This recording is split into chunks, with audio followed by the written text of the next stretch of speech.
Hello and a very warm welcome to all our viewers in Nigeria and around the world to Global TV's news cycle, live in Nigeria's capital, Abuja. I am Judith Peters. President Bola Ahmed Tinubu on Wednesday approved the state's 6 out of 14 public universities established in the twin light of the Muhammadu Buhari administration. The Buhari administration approved the establishment of no fewer than 75 universities encompassing federal, state and private institutions within 7 years. The Minister of Education, Tahir Mohammed, who revealed this to State House correspondents, said the choice of the universities are 2 colleges of agriculture, education and medicine. Each was strategic to the skill empowerment goals of the Tinubu-led administration. However, Mohammed said the federal government lacked the funds and qualified staffing to kickstart all institutions at once as they are capable intensive. The Federal Executive Council, FEC, has proposed a sum of 26.1 trillion naira for the 2024 fiscal year to be submitted to the National Assembly.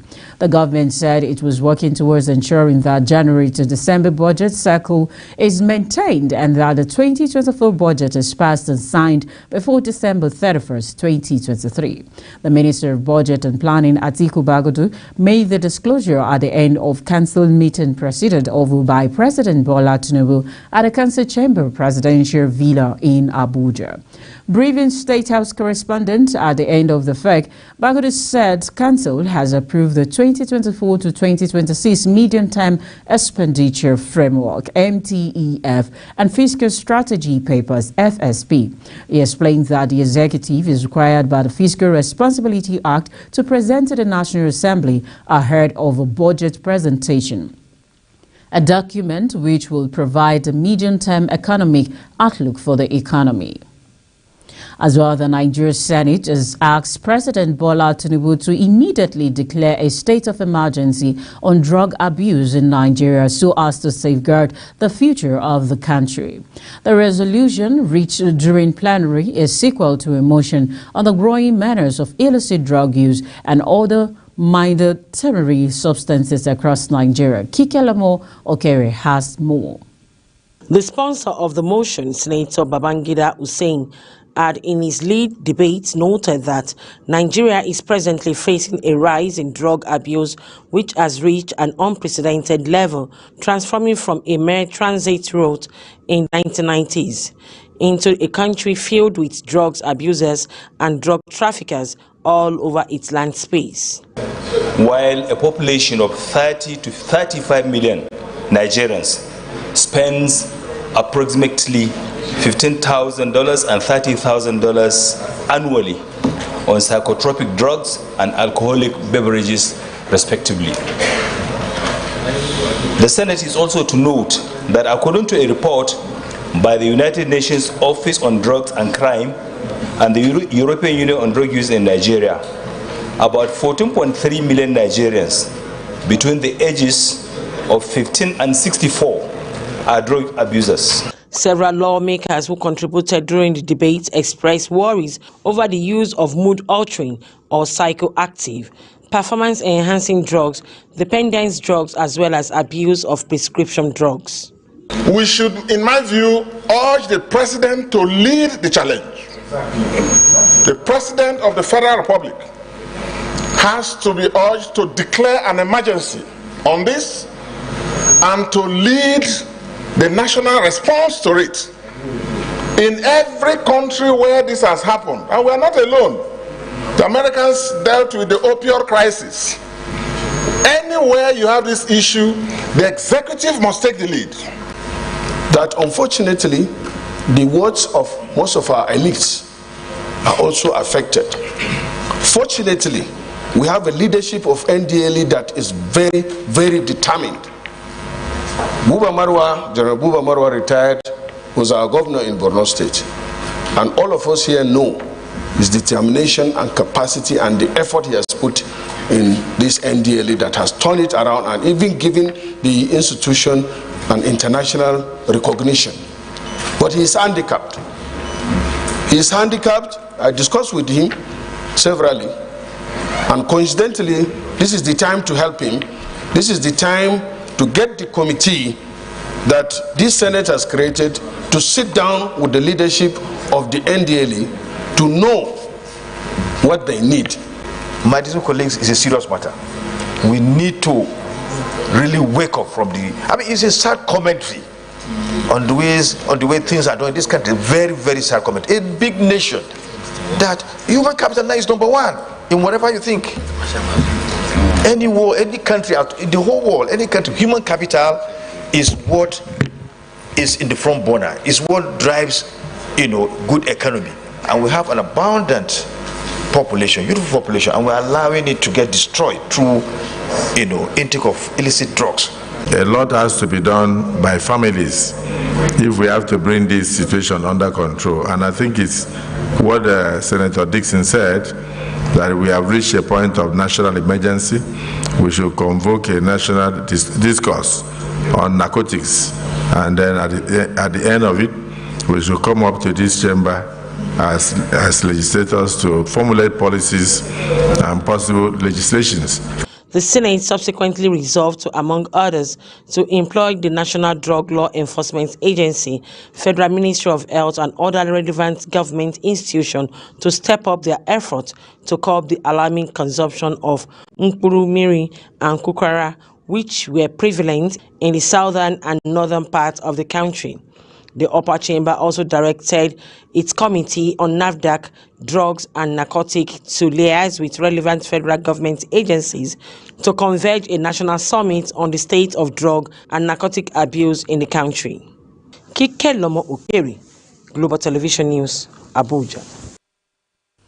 In the meantime, the Senate has confirmed the nomination of Ola Olukoyede, Halima Shehu, and Mohammed Amajuda. President Bola Tinubu has nominated Olukoyede as the chairman, Economic and Financial Crimes Commission (EFCC), Shehu as the national coordinator, National Social Investment Program Agency, and Mohammed Joda as the new secretary of the nation's anti-graft agency. The appointees were confirmed in the upper chamber on Wednesday. As well, the Nigeria Senate on Tuesday went into a lengthy closed section after its chief whip, Ali Ndume, stormed out of the plenary section, citing errors committed which were not readdressed. Barely 10 minutes after commencement of plenary, the Borno South Senator raised the point of order on alleged errors which were not corrected by the President of the Senate, Godswill Akpabio. Kikelomo Okere gives us more. The error, according to Ndume, was a motion moved by Senator Sumaila Kau for debate on the need for reopening of Nigeria-Niger border without reading the title of his motion. Ndume, who cited Order 51 of the Senate Standing Rules, requested the President of the Senate to allow for correction of any error made or observed in plenary. We are just starting the session, and as we go, we should be taking note of the small mistakes that we can make, and we should correct them. The issue of saying that you have ruled, if the ruling is wrong, even the Supreme Court, when it passes judgment. But Akpabio quickly intercepted him by saying, having ruled on issues raised, it cannot be revisited, and consequently ruled Ndume out of the order. Senator representing Kogi West, Sunday Karimi, spiritedly had attempted to sustain Ndume's line of arguments through another point of order, but was also ruled out of order by the President of the Senate. In a troubleshooting effort, the Deputy President of the Senate, Jibrin Barao, quickly rose to read Order 16, which requires substantive motion to be moved by any senator for correction or review of earlier decision taken. Order 63.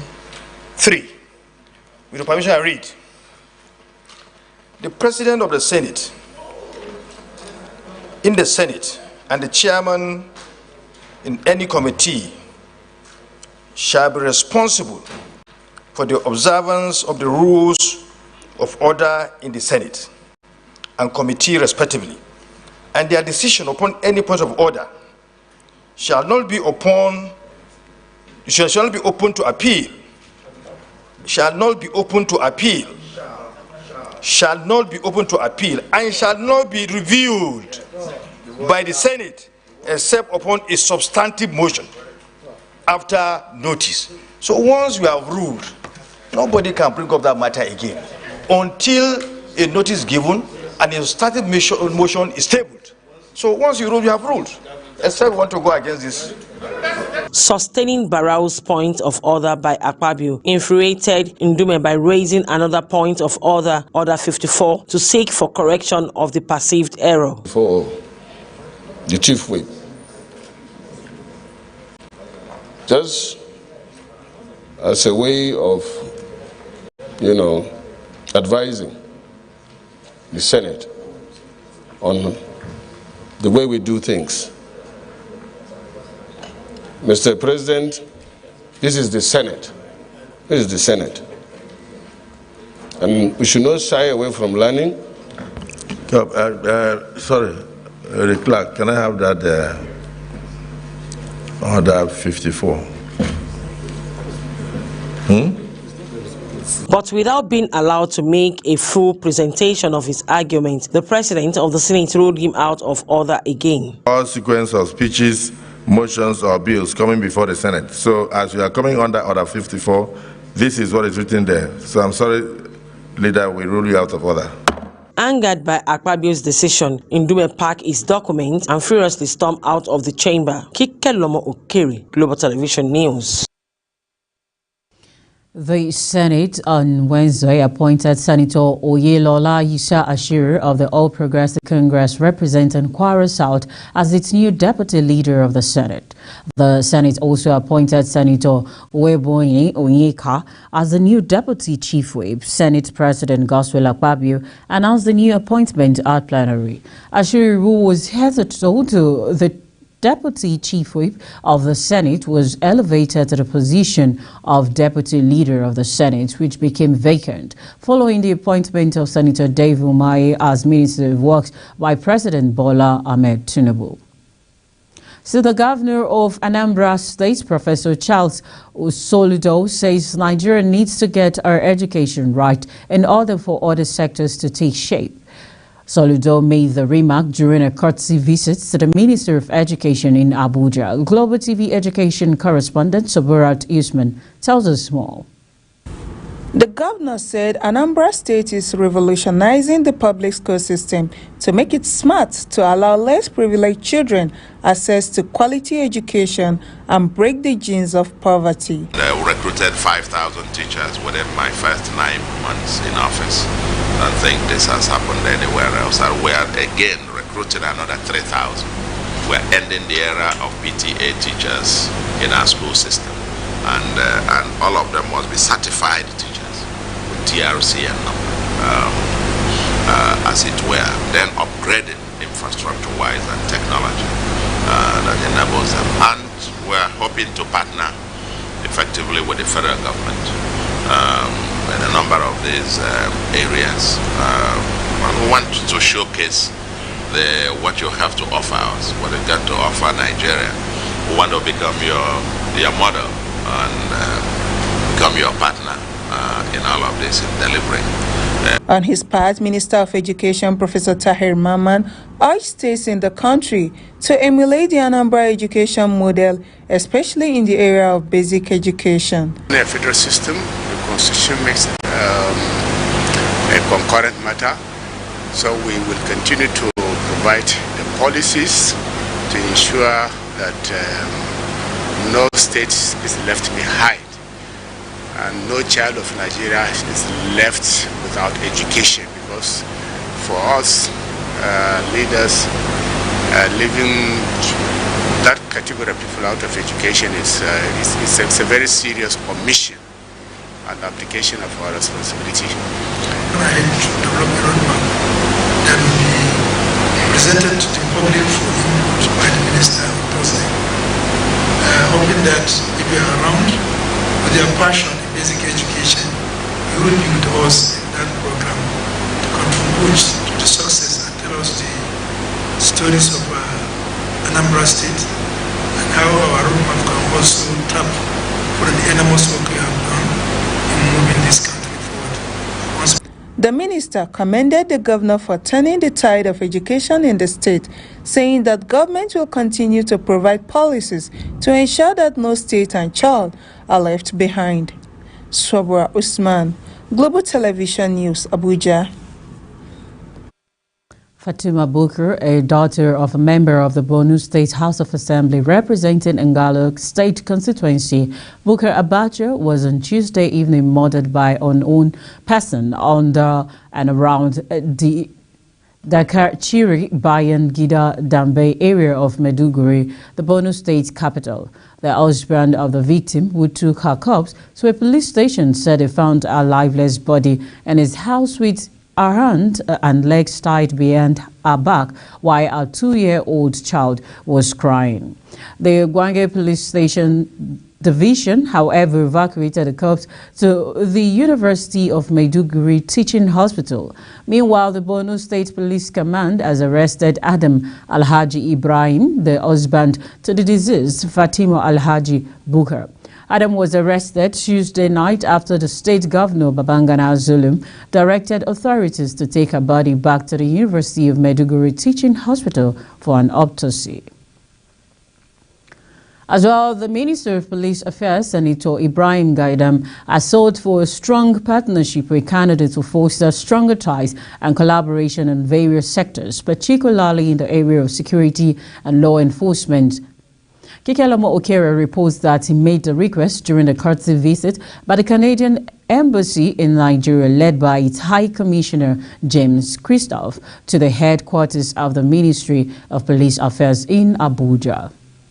The Minister of Police Affairs urged officers of both countries to seize the opportunity to forge a stronger and more fruitful partnership between Nigeria and Canada, adding that together they can create a safer, more prosperous world for the citizens. The minister noted that the meeting signifies the mutual desire of Nigeria and Canada to enhance cooperation and jointly address the challenges that affect the society. Our collaboration will not only benefit our countries, but also contribute to the overall stability and security of the international community. The visit of His Excellency Christophe presents a unique opportunity for us to explore avenues for collaboration in areas such as intelligence sharing, capacity building, and joint operations. By leveraging our respective strengths, we can effectively combat transnational crimes, terrorism, cyber threats, and other challenges that transcend borders. Moreover, the meeting serves as a platform to foster people-to-people connections between our nations. Earlier, the Canadian High Commissioner to Nigeria, James Christophe, says both countries have a great bilateral relationship in numerous sectors of human development, especially issues relating to policing. He says the collaboration will help to address criminal activities, thereby impacting both countries. Both have underlined to me the incredible level of cooperation and friendship that they enjoy with elements of Nigerian police services that are translating into efforts on the ground to address criminal activities that are impacting both countries. With those brief remarks, I would just say that congratulations once again on your appointment. You can continue to count on cooperation from our federal police detachment in Lagos, and to say that I am resident here in Abuja and look forward to liaising with you in person in your office as we move forward from here. And I thank you. A strong partnership in the realm of security is crucial for a well-being and prosperity of the nation. The collaboration will contribute to the overall stability and security of the international community. Kekelomo Okere, Global Television News, Abuja. This is Global Television News Cycle coming to you live from Nigeria's capital, Abuja. On StarTimes Channel 276, kindly follow us across our social media platform using our Global TV NG and other handles now showing on your TV screen. We'll be back with more stories for you after the short break. Please don't go away. You do stay with us.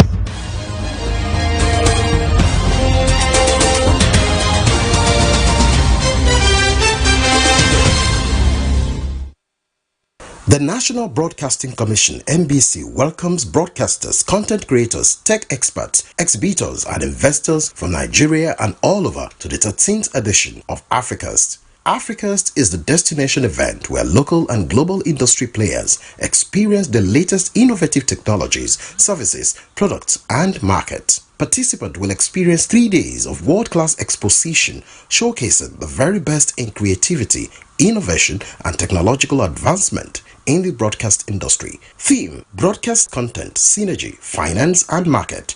Date: Tuesday 24th to Thursday 26th October 2023. Venue: Marriott Hotel Ikeja, Lagos. Time: 9 a.m. to 5 p.m. daily. Chief Host: Honorable Minister of Information and National Orientation, Alhaji Muhammad Idris. Host: Balarabe Shehu Ilela, Director General. Announcer: Management. NBC, your right to quality broadcasting.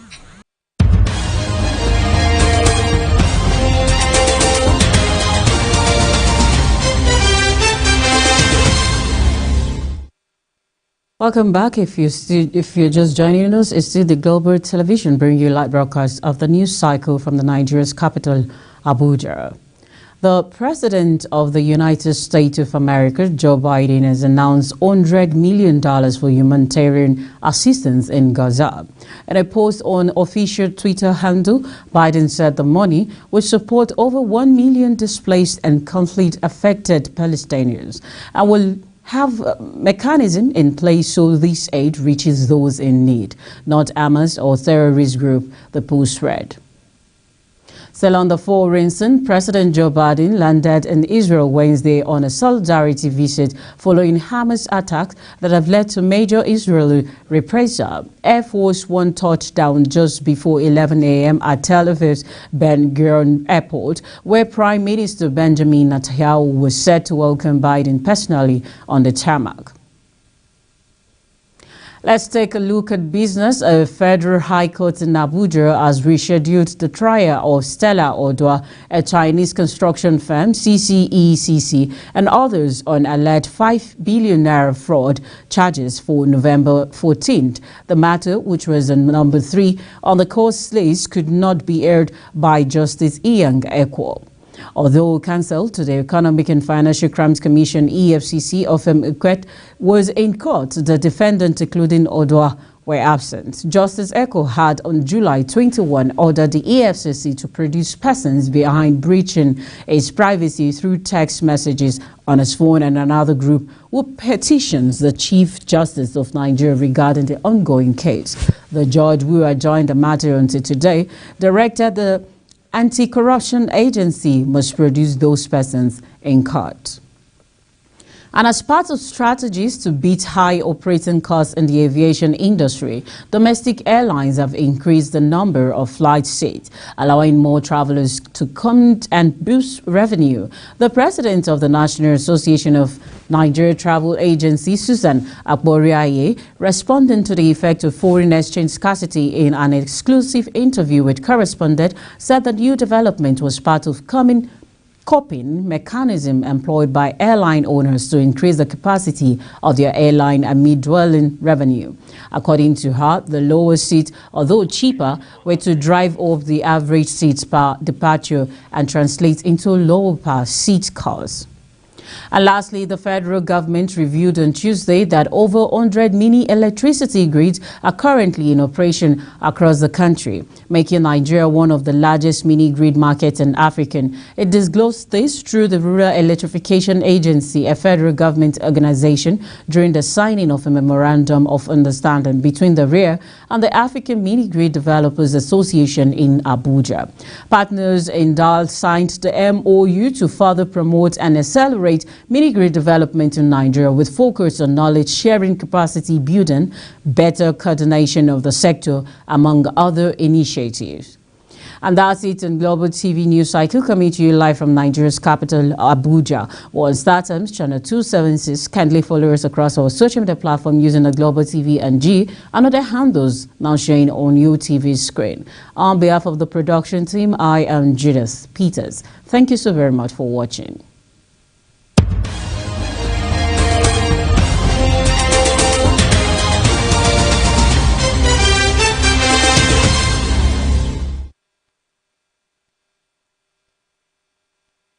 The National Broadcasting Commission (NBC) welcomes broadcasters, content creators, tech experts, exhibitors, and investors from Nigeria and all over to the 13th edition of Africast. Africast is the destination event where local and global industry players experience the latest innovative technologies, services, products, and markets. Participants will experience 3 days of world-class exposition showcasing the very best in creativity, innovation, and technological advancement in the broadcast industry. Theme: Broadcast Content, Synergy, Finance and Market.